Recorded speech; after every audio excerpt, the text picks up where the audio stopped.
This message is brought to you by the original organic bedding and bath brand, Koyuchi. As soon as I found out we were going to have a baby, I wanted to make sure that whatever we slept on or came into contact with was safe from toxins or anything harmful. So I bought Koyuchi sheets and towels. Koyuchi was exactly what we needed. Not only are they certified organic to the highest standards, they're also just amazing. We have the Koyuchi Organic Crinkled Percale Sheets. They're 100% organic cotton and woven to be naturally cooling, super soft, and breathable. And I honestly just sleep better with them. Of course, now our baby registry has a lot of Koyuchi on it too. Crib sheets, blankets, and a snuggle sack. All the best for him or her. Everything we have from Koyuchi feels good, looks good, and is safe for our whole family. Get 15% off when you visit Koyuchi.com. That's Koyuchi.com to get 15% off. Koyuchi.com. This is Money Moves on VSiN, the Sports Betting Network. What up, folks? Welcome in. It is Money Moves here on a Wednesday. Stormy Buonantony still out in about of our fair country. I think she might even be here in Las Vegas. Who knows? But we have a great show on tap for you today. We have a lot to get into, a ton of breaking news over the last 24 hours. We continue to look at what the preseason is going to be. Got some off-the-beaten-path topics as well. So let's not waste any time, and let's get right into it. It's time for the top headlines and topics of the day. This is The Rundown. They slap it on the way out to the field. You got to play like a champion today, and we will. Tim Murray will join us, Notre Dame fan. Got to talk to him about his Fighting Irish, some of his best bets in the college football betting guide. We differ on the fate of one team, but I can't wait to see what he thinks about it because I differ in the sense of I don't think they're going to be particularly good, but the schedule is so opportunistic that it might just be wrong from a record standpoint, but we'll see what Tim thinks. He will join us at about 10 p.m. Pacific time. I think that's 1 o'clock on the East Coast, but my conversion is a little off this morning. Next up, the autumn wind is playing its starters. Yeah, we got news after we got off the air yesterday that the Raiders are going to play their guys. The degree to which they're going to play their guys is interesting. We don't really know at this point, or at least I haven't seen it. Adam Hill of the Las Vegas Review-Journal will join us to not only discuss what the Raiders' preseason plans are, but also get a sense of what's going on with the Raiders defensively. We saw them swap a corner for a defensive tackle in a trade with Philadelphia. On paper, I think this looks like the worst secondary in the National Football League, but we'll get Adam's thoughts on what that could look like for the Las Vegas Raiders as they head into a season where it looks like they might have some upside on offense. And last but not least, who gets the reference, put the team on his back dough. Yep, we got a big bit of news over the last 12 hours or so. The back injury for Matthew Stafford, and that is where we will begin. Not great, folks. Not great at all. We actually brought this up. I think we brought this up multiple times throughout the first couple of days this week, where it's like, look, the news coming out of L.A. just doesn't bode well. You're talking to surgeons and whatnot. Well, we got this from Ian Rappaport. Sources, Rams quarterback Matthew Stafford dealing with an aggravated disc and has received an epidural to help him deal with it. Los Angeles has called him week to week, being cautious, but with plans for him to be ready for week 1. Now, I think a lot of people might look at the final sentence and go, well, what's the big deal? He's going to be ready for week 1. I will invoke my status as a father, which is I have seen my wife take 2 epidurals in my life. Epidurals mask pain. There are no healing properties about an epidural. You're going to be dealing with this for a very long time if you're Matthew Stafford, and by extension, if you're the Los Angeles Rams. There's nothing about this treatment that would do anything for Stafford to make this better outside of just allowing him not to feel it in the time in which he is under the influence of the epidural. This sounds like it's going to be an issue for LA throughout the entire year, which has so many different ramifications, pun intended, throughout the entire season. The Rams are widely considered to be one of the bigger contenders in the NFC. I think you can maybe call them a dark horse. I don't think that's really the case when you're looking at them and their status as a team when it comes to division futures, champion, things like that. In the NFC West, as it stands right now, the Rams plus 195 over at DraftKings. Again, shop around, varying prices there. The 49ers, your favorite. To win the NFC, Rams are right about 10-1 right now at this point. But if this is going to be something, and we should note, as everybody does, if you've watched the NFL, and if you're listening to me, watching me, you have, Stafford's a monster. He will deal with any and every injury that is known to man, and he will play through it. But a back injury for a quarterback, that is a really big deal, especially if it's one that is going to nag. Jimmy Garoppolo still the listed quarter as the second stringer for the Los Angeles Rams.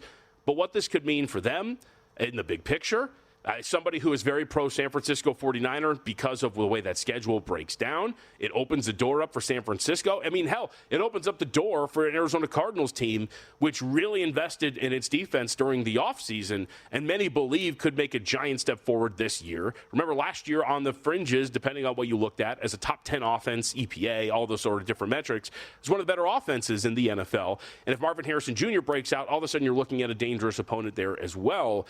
It's massive. It's something that is not going to go away, as we were kind of reading between the lines with some of these reports. You can call him week to week. You can say he's going to be ready for week one, but that is a big deal here. And then look at what's going to happen in week one of the NFL regular season. The Los Angeles Rams do have a home game, but they are taking on the Houston Texans in that home game. For now, the Rams are a 2.5-point favorite. We've kind of seen this come off of the three most spots, and that was really not really on the heels of the news because we saw that move off 3 back in June at some books, depending on where the number was hung. But this opens the door for Houston, obviously, to not only get a big win on the road against a powerful opponent, the LA Rams, as Brian Ortega, our producer, astutely pointed out, we were just coming on the air as well, from a Survivor standpoint, which, by the way, hopefully all of you watched the Quest for $14.2 million here on VSiN, another episode coming up later tonight.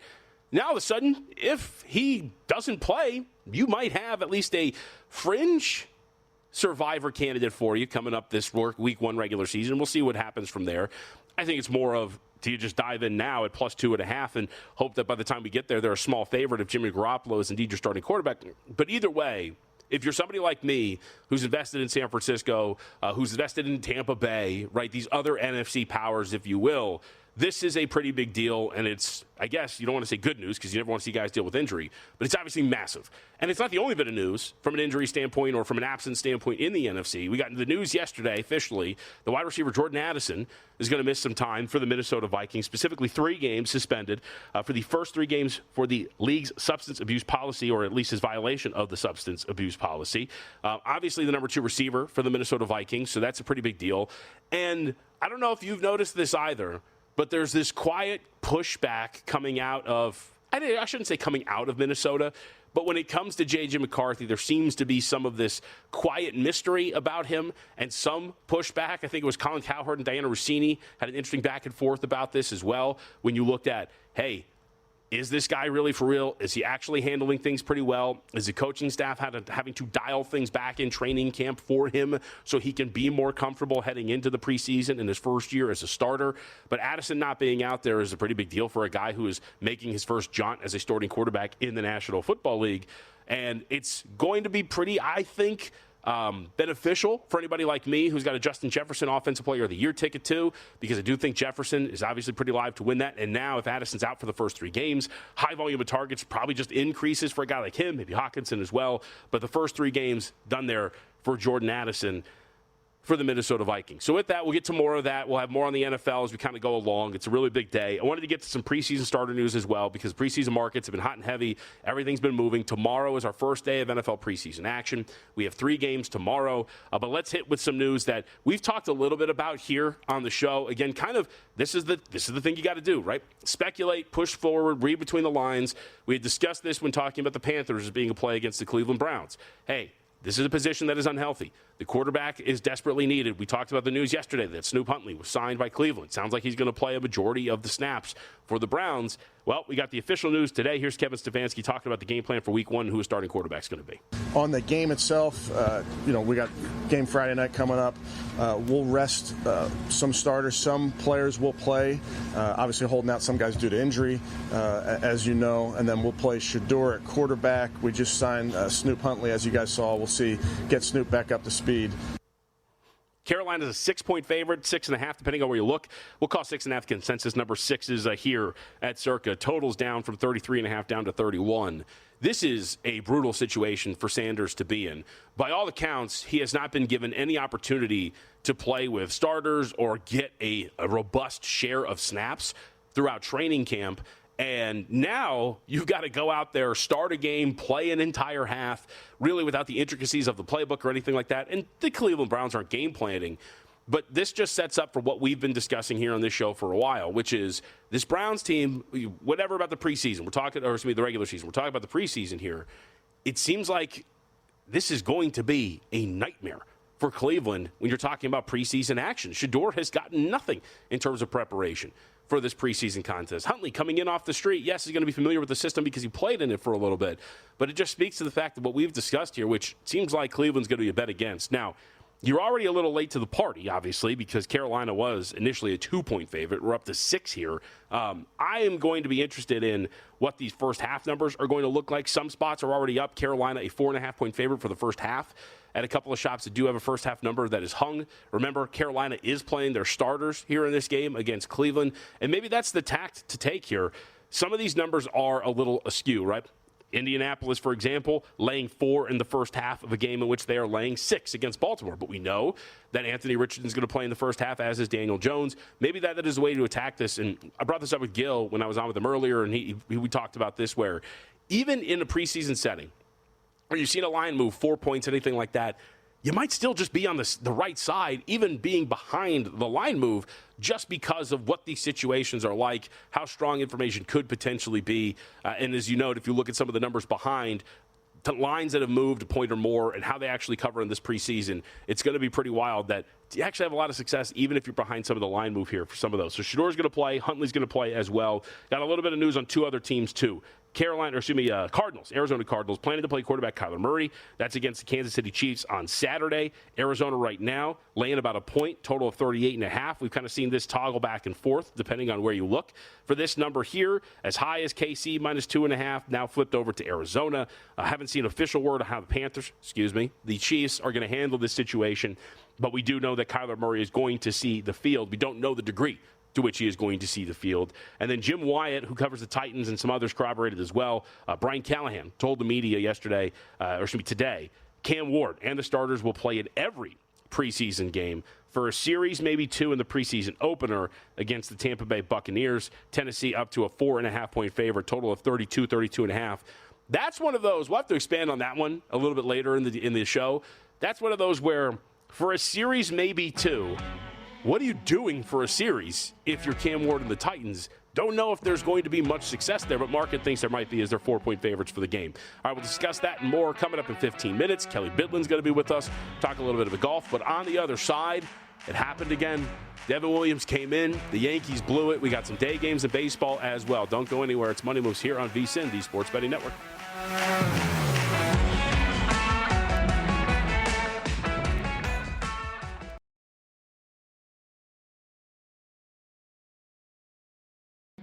You're watching Money Moves here on VSiN, the Sports Betting Network.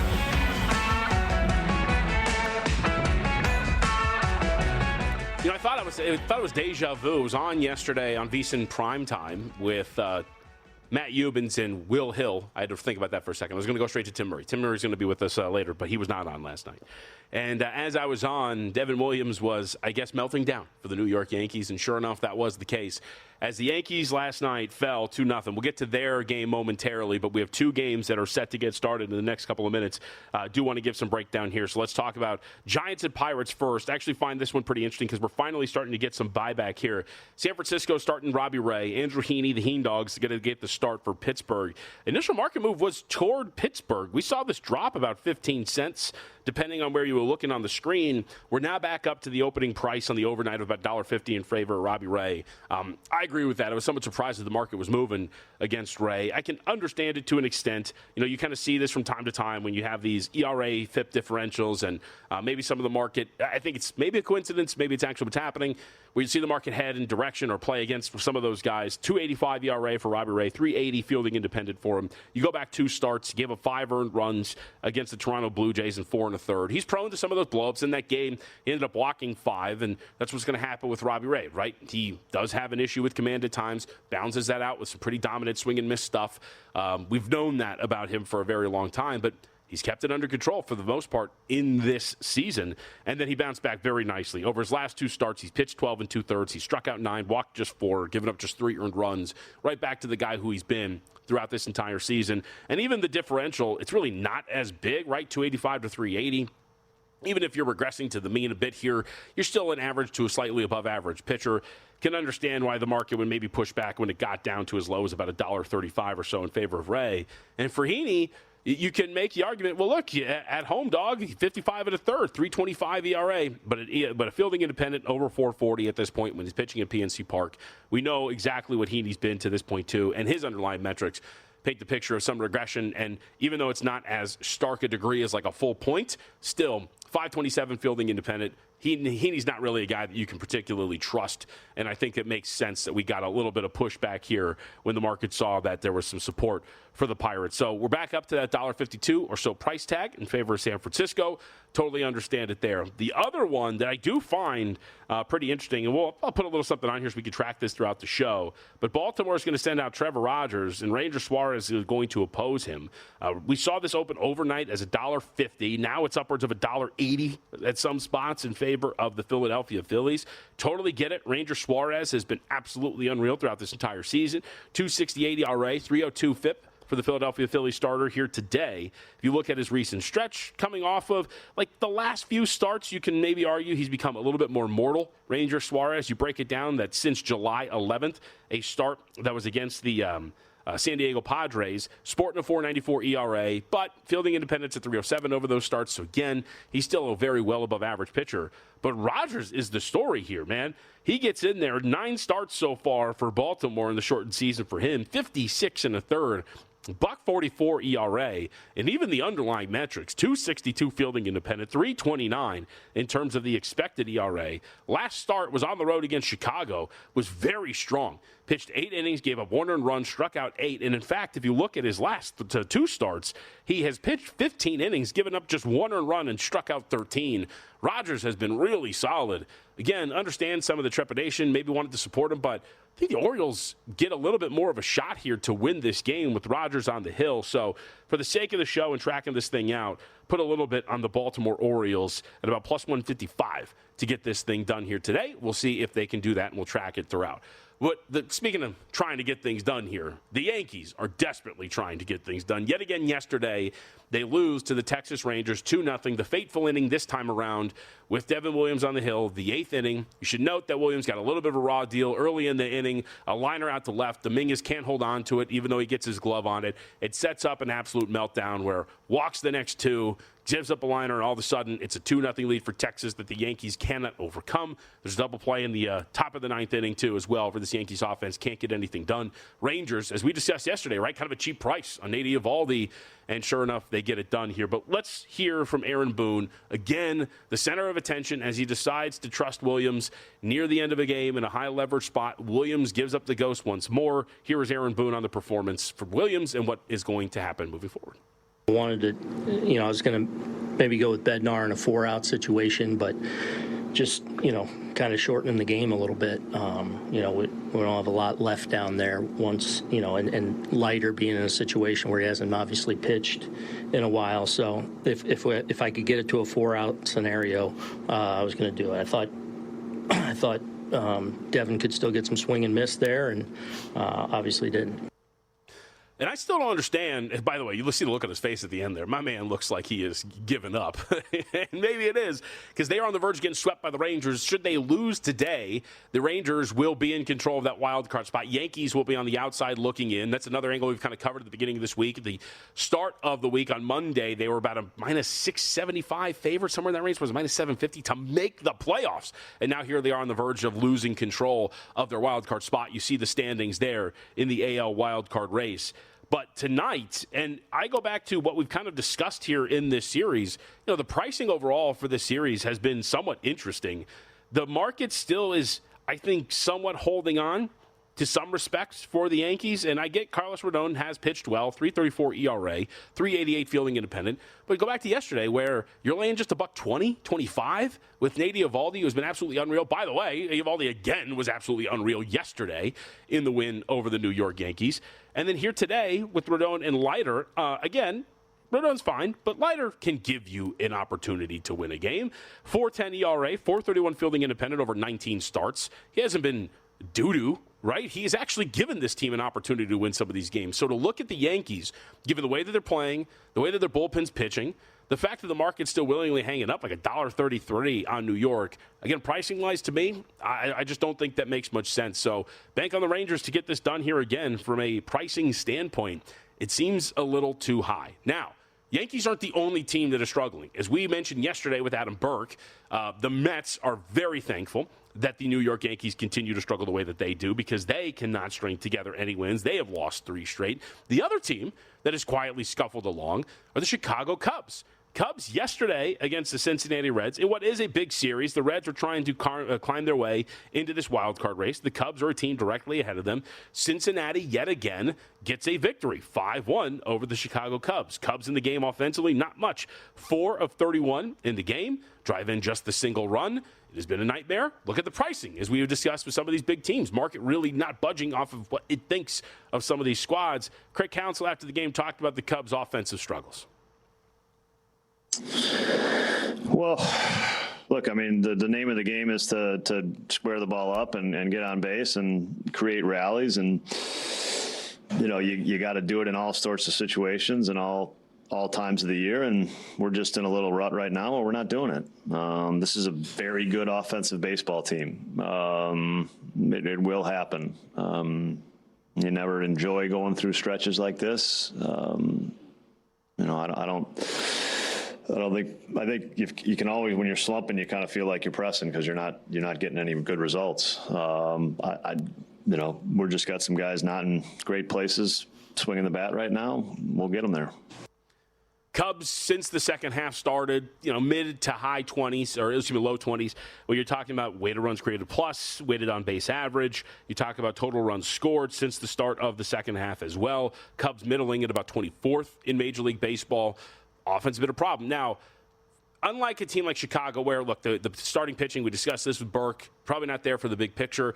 I still have a little bit more faith in a Chicago holding on to their spot in a wild card, given the gap they have over a team like Cincinnati, the makeup of a Reds team, which is not like those in the American League when you're talking about Seattle, Texas, 2 teams, especially in the when we're talking about Seattle, that got better at the trade deadline, do have some upside, some really strong pitching. Chicago should be able to wake up out of this offensively and be able to turn things around. But it is worth noting, and then here again today, you know, when you talk about losing some of these games the way that you do, and then you have to now come back to try to avoid this against Cincinnati, and you have to face Andrew Abbott and the Cincinnati Reds. Abbott has been pitching well this season. 2.15 ERA, 360 fielding independent. We've talked about this with Mike Palm in the times that he has appeared here on this program. The fact that Abbott is always going to put the Cincinnati Reds in position to get some of these done. He has not allowed more than 2 earned runs in his last 4 starts, and you stretch that out. He has not allowed more than 2 earned runs in every start except for 1 since June 4th. Abbott's been all over it, and now a Cubs team, which has struggled on offense since the start of the second half and a little bit beyond that, now has to try to get this thing done against the Cincinnati Reds. By the way, another low total here, 7.5 shaded to the under at -117 in a, I think, a little bit of market support as you're seeing depending on where you're looking, but this thing opened up at $1.40. I think the market's getting this right. Some shops are as low as now $1.27 in favor of Chicago. A little bit too much faith in Horton here when Abbott has been pitching so well and this offense has been so poor. So it's been the theme, I think, of this week so far in this second half. And while we've been talking about baseball, these contenders really struggling. Playoff spots are on the line, and we'll see if the Yankees can hold on. When we come back, a little bit of golf. Speaking of playoffs, Kelley Bydlon will join us here at the desk on Money Moves. Don't go anywhere.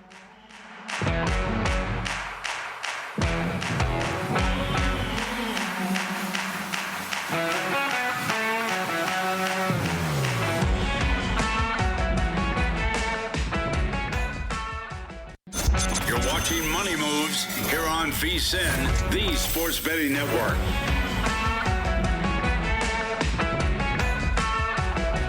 All right, I'm not alone anymore. It's okay. You don't have to hear me bloviate all by myself. Brian Ortega, esteemed producer, even though he has not given voice to this, does not trust me on my own, and so has decided to bring in the big guns. Kelley Bydlon, nice enough to give us some time here today. Stick around at the desk. You're sitting very elegantly right now. You did a great job. Been sitting here the whole time for the first half an hour. Just watching you. It was pretty impressive considering you had someone just watching you from 3 feet away for 30 minutes. Part of me wanted to read tweets for 10 minutes before we got to you. Go ahead. You got time. but instead, I was going to be like, you know what? No, we're just going to get straight to our guest. And it would be rude to make him sit there and wait for 3 of the 11 minutes. It's a wild idea, John. It's a wild idea. All right, so we have the FedEx play. Do you get the joke? All right, FedEx playoffs. They get started here. Correct me if I'm wrong, because I wanted to start with this. Did they change the format this year? Yeah, change the format. Now, this is mainly just affects the Tour Championship, though. Tour Championship, if you remember, final 30, there was the starting strokes based off of where you had finished in the points race. Made it not dramatic. Yeah, when Scotty Scheffler already is getting spotted a few shots, it's a problem. Yeah, it's a problem. So, yeah, they went and changed that this year. So we're down to 70 now. So 70 make the playoffs. This starts the first of 3 events in the FedEx Cup playoffs this week at the FedEx St. Jude Championship is the first event. It's a lot of FedExes going around, okay? Just bear with me. So we get the top 70. You will notice there's only 69 in this field, though, nice. JVT. Because one Rory McIlroy said, yeah, I'm good. Because it's going to go to top 50 after this. I am actually very pro the Rory's decision. He's catching a lot of heat for this. Look, it's a big event. There's a lot of charity tie-ins. I understand it, but one of the biggest incentives for these guys is that top 50 gets you into every signature event next year. So if you're already inside the top 50, if you're comfortably inside and you couldn't get bounced out, I'd be skipping this event too, John. Okay. So let Get me me in ask, the big money events next year. So these guys now all have a shot starting with this tournament to win the Tour Championship. Correct. So does that change anything? Because I would venture a guess that, like, if I'm whoever, as many shots behind a Scotty Scheffler going into these playoffs, why would I give a rip about trying to win this thing? Does it change your handicap at all for the event? No, not necessarily. You're saying just as long as you can know you're going to advance. Right, like I actually have a chance at this whole thing. The only problem is with both with that and even what I'm talking about being inside that top 50 is the points now get quadrupled of what you make in these playoff tournaments. So if you get all comfortable, all of a sudden, if 5 guys that are 10 spots behind you have a great weekend, you might have been inside that cut line. Now you're outside of it. So. I think the guys that are playing need to keep their foot on the gas pedal. All right, cool. All right, so where are we playing? What does this course look like? And I always like to ask guys like you, what's the archetype of a golfer you want here at this event? Yeah, TPC Southwind has hosted this tournament for a while now. It used to be the WGC before we turned over to the playoffs. So we've got 6 years of good data in high-level events is where I kind of cut it off at, John. But this is a par 70. Almost 7,300 yards. This is a long course. I think when people say par 70, they want to think short course a little bit more. Now, this is a long, almost 7,300 yards with how many dog legs, how much water's involved. This is a long course, and it will be a test off the tee. When we talk about profile and what type of golfer we're looking at, I'll throw a couple stats at you. This is, in the past 13 years, this is from Ron Kloss over at BetSperts and then Pat Mayo as well. Past 13 years at TPC Southwind, only 3 winners have finished worse than 16th for the week on strokes gained off the tee.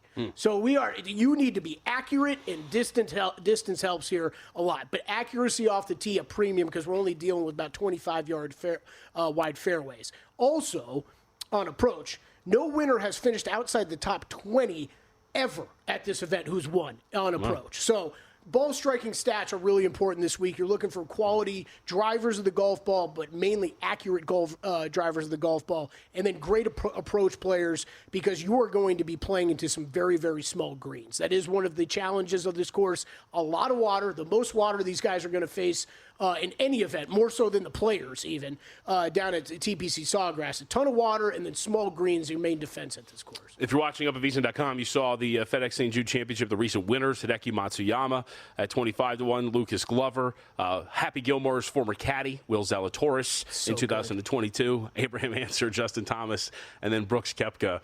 Did you watch Happy Gilmore too? Oh, my God. Yeah, I did. What'd you think? Because you're a golf guy. I told Brian Ortega, the problem with the movie, the first one was great, and my wife really liked the first one. The second one, I kept having to explain to her who that was and why that joke was funny, because I actually watched some golf, and for somebody like her who does not, a lot of it fell flat. Yeah, no, I completely understand that. I got to give it's a tip of the cap. I think you were out. A tip of the cap to Stormy and Brian Ortega, who I think set my expectations perfectly. Yeah, because it was like, hey, go into this like going into a recent Adam Sandler movie, right? Have those type expectations, and you're going to have fun with this. And I actually thought the first half of the movie was just overall solid. Yes. And then it's a plot had to come into play. You know, they couldn't just roll out cameo after cameo. A plot had to come into play, and it kind of fell flat. It was basically one giant joke about live golf, which was kind of funny. Right. Especially since it included live golfers making fun of the new upstart league. Yes. I will say I think the best joke had to do... Zalatoris was amazing. The Zalatoris was good. Was amazing. I also thought, I can't say the line on the air, but I think it was... What did Bryson DeChambeau have to say about Brooks Koepka's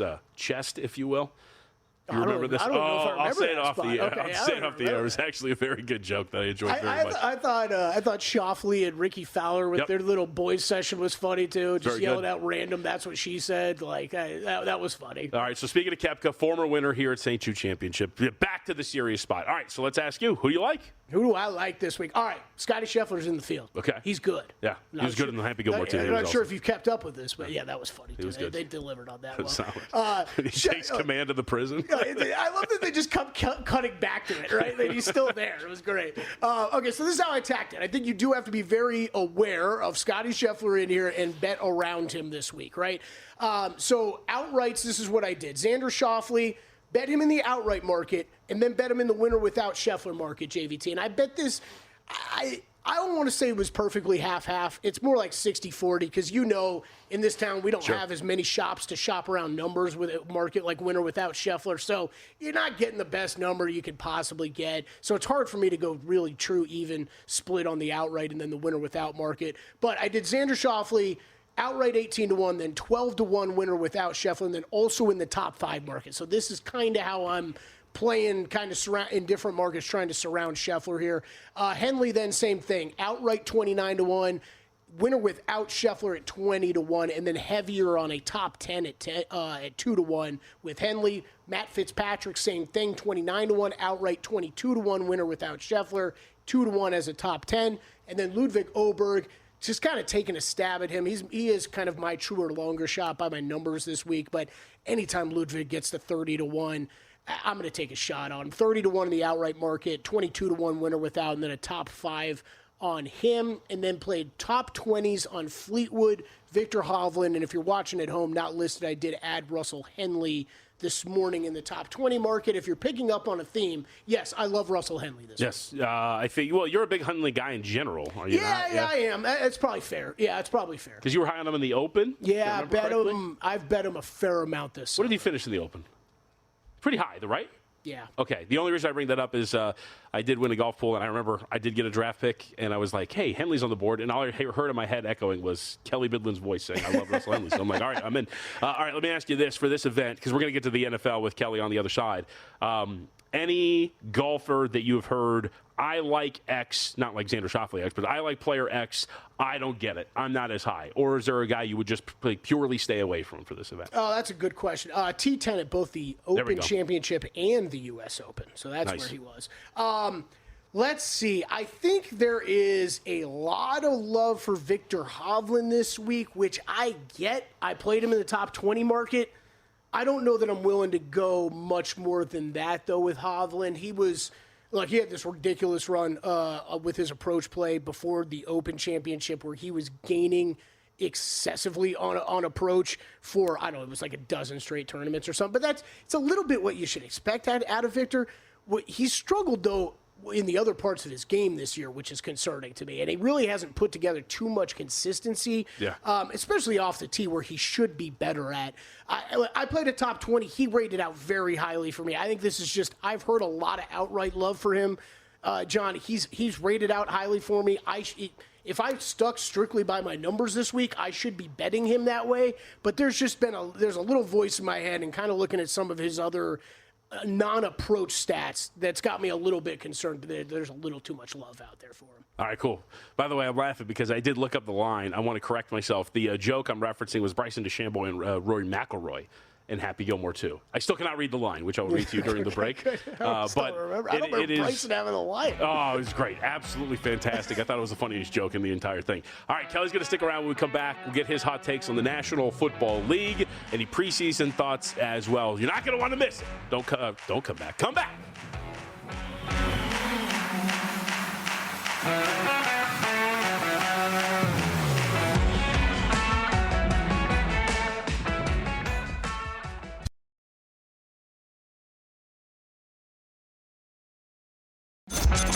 watching Money Moves here on VSiN, the Sports Betting Network.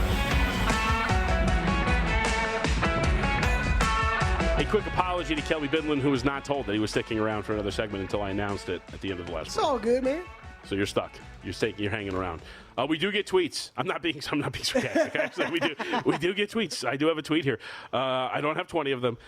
Let's see. Brian wants to say, so yesterday you missed the poll of the day or a conversation. It was asked. It was a very good question. Does Stormy Buonantony wear mouse ears when she goes to Disneyland? And no, she's a professional reporter. Yeah, see, I thought yes. Professional journalist. Which I think does speak to what I feel about Stormy, right? When I immediately was like, yeah, she's got to wear mouse ears. You know what I mean? That's what I think about her. She said no, that she does not.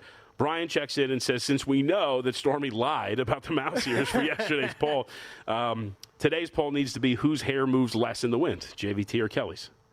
I responded mine for sure. This is Tresemme extra hold, baby. Well, see that really, I mean. Because my hair's getting long. That's the problem. I need to, control it. You got to put more stuff in when it gets longer. Yeah, I hear you. I hear you. I've been motivated by two people, Joe Serralo. You're just doing hairspray? Yeah. For the most part. I got a little pomade, but, tomorrow I can come in with just the palm because the problem is the palm does not really hold it too much, so it gets pretty flowy and, all over the place. I do have some nice hair.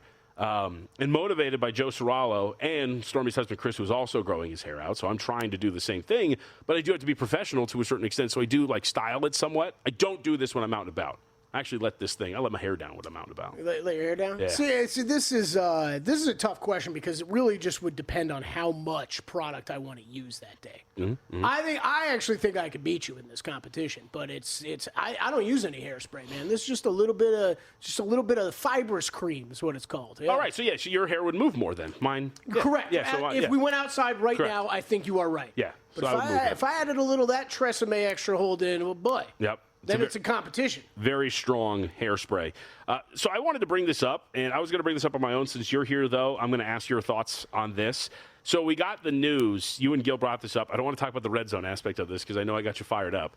So we get the news that as part of this ESPN NFL deal, NFL is going to own 10% of ESPN. And there are some worries about red zone. But I saw some hand-wringing about the Penn Gaming, ESPN, and ESPN Bet partnership and how, June Lee, for example, used to work for ESPN. He's a reporter, tweeted out, the NFL will own 10% of ESPN, which licenses its name to a sports book. The NFL will directly profit from sports gambling. Goodell said in 2017, we still strongly oppose legalized gambling. The integrity of our game is number one. We will not compromise on that. Here's the thing. June Lee's clearly insinuating here that there is a conflict of interest now with this new deal. Sure. As I put it, when I was going back and forth with Dustin Gauker, who does a great job covering the space, I don't think the NFL owning 10% of a company which is being paid to brand its book, being paid for its brand by a book with less than 3% market share is as big a deal as some believe it to be. This is a sports betting topic. Am I wrong in thinking this? I'm open to being wrong about it, but I feel like there's just a lot of people who don't like the sports betting thing, who want to villainize it any way they can, and will see this now and go, whoa, big conflict of interest. This has to stop. When in reality, I'm like, I don't know, they're barely going to touch what's going on with ESPN Bet. Yeah, I think you've described it perfectly. I think, unfortunately, we have a lot of reporting, whether this is economics, sports, a lot of reporting going on in this country about sports betting right now over the past few months, right, where it's just people that don't know exactly how all this works as well, right? And it's just, I'm not trying to hate on it. There's some great journalists out there doing great work, but you just laid it out perfectly. And the NFL has been, as far as I know, working with MGM and Caesars and stuff for years now. What's really the difference? There's not. If anything, you could say they're more directly working with those companies because there is the separation of Penn Gaming from ESPN and then eventually to the NFL. I think it's interesting, though, if people are going to really go off on that, you're talking about an integrity issue, right? That's what you want to bring up. You want to bring up an integrity issue. I've got more integrity concerns about a professional sports league owning 10% of the biggest sports network on the planet than I do about the gambling aspect of it. The reporting, the integrity, all of those sort of things. And by the way, as Sean Green has pointed out, our guy over at the Sports Gambling Podcast, ESPN Bet's been taking bets on the NBA and NFL draft, a market that is swayed dramatically by their own reporting. So, this has been a thing for a while now already. Right. And there's not really this issue. So, I don't think it's that big of a deal. That, to me, is, and really, it doesn't really affect too much what we do here. To your point, though, I don't think we're going to, like Don Van Natta Jr., who does a great job reporting on a lot of different things when it comes to sports. Are we going to see the scathing NFLPA piece that we saw from a couple of months ago? Right, exactly. That really dove into what the hell was happening with the Players Association. But that doesn't really affect us as bettors. Like that's a topic, but I don't think it matters from that perspective at all. It is not betting related, but that is it's a perfect example, right? The Pablo Torre finds out, dive into the Players Association. Like that's a story. And now how does an ESPN handle that now that the NFL's in their pocket? All right, what's your hottest NFL take as we head into the regular season? What do you feel like you're on an island on? Ooh, my hottest NFL take. 2 years ago, Gil asked me this. 2-ish. Okay, 2 years ago, a year ago, I think it was a year ago, Gil asked me this question. And I said, I think the Patriots are going to be solid. And then they won like 4 games. You're back on that. Right? Not as strongly. I thought I was going to be really hot on this. The more I've learned about this team, I'm still there. I think 8 to 9 wins is perfectly plausible, but that's right where their win total is. Okay, I've got 3 for you. Okay. One I haven't bet yet because I just kind of decided yesterday I'm going to finally pull the trigger. Like it. I'm going to start with actually I think what my favorite pending future is. Cowboys over 392.5 points scored on the season. Okay. I like that JVT started clapping. I don't know if you started clapping. I just heard Cowboys, and I assumed it's going to be pro-Cowboys, so let's go. So it's pro-Cowboys. It is pro-Cowboys, but what is it? It's pro-Cowboys offense. Because I have no idea what's going on the defensive side of the ball. Sure. And if anything, this was, yes, I am high on the Cowboys, higher than market. I didn't really want to go bet over their win total, though. I think this is a better way, and you could do this with some of these teams. If you're just a believer in one side of the ball, this kind of takes the other side out of the picture. So, yeah, I'm high on Dak coming back.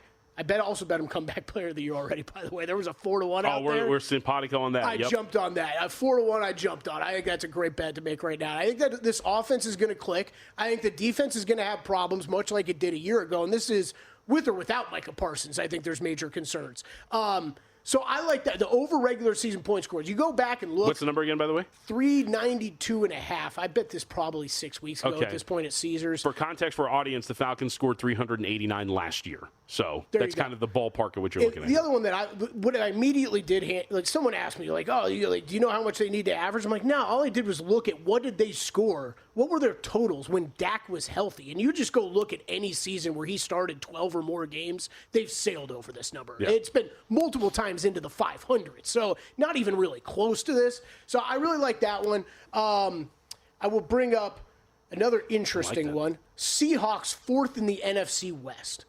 Okay. Yeah. John, I'm high on the Rams. I'm one of those people. Yep. I think Rams have been one of those split teams a bit. I am high on them. I like this Niners team. One thing I cannot deny, though, is how soft their schedule is. So I think it's really hard to see them going below 10 wins, honestly. And I think this Cardinals team, as long as Kyler Murray can stay healthy, and that is a big if, I understand that. But if he can stay healthy, I think his Cardinals team's pretty good. And I don't even think the Seahawks are going to be all that bad. I think the defense takes a step forward this year. I do believe in that. But I'm not a big Darnold guy. You lost Geno, you lost DK Metcalf. That offensive line was a disaster last year, and I don't think it's going to be all that much better this year. I got major questions about what the offense is going to look like for the Seahawks, and it's just more of a matter of if I think everybody else in the division's all that good, someone's got to be bad and finish last. I think that's the Seahawks. You give me that plus 120, maybe not the biggest number on the planet. No, it's still pretty good, though. Yeah, I figured they'd be closer to minus 110. Yeah. Yeah, I mean, you look at some of these, right? Yeah. Like the Jets are minus 300 or something like that. The other one, I'll go to the AFC East. I haven't bet this one yet. Oh, please. What if everything just goes right? Or not even right. What if nobody gets injured on the Miami Dolphins? Oh. Yeah, I know. Me and you are oppo on this. We're opposite. We're going to be oppo on this because I am not nearly as high as you on the Patriots. I still got major questions there. I think the Jets suck. I think the Dolphins suck. I think the Bills are awesome. I think there is so much built into this number of just expecting Tua not to play, 13-plus games. He's the Kawhi Leonard of the NFL. He's the Kawhi Leonard. But what if Tyreek Hill doesn't get hurt and Tua doesn't get hurt? By the way, news today, Tyreek Hill is sidelined with an undisclosed injury. That's actually a real report. I know he is. It's so that's why part of the reason why I haven't bet this yet. I will be monitoring. I'm willing to bet. Okay, we should have a bet for the season. John, there's only one way I'm going to bet this. It's the alt over. Sure, no, of course. It's the alt. That's all I'm going to bet. It's not just even the over the wins. What if I gave you over under 2.5 starts for Quinn Ewers this year? What do you mean? Like I think Quinn Ewers is going to play. I think he's over 3.5. If I bet one of those, I would bet the over because yes, Tua injury is a thing. That's right.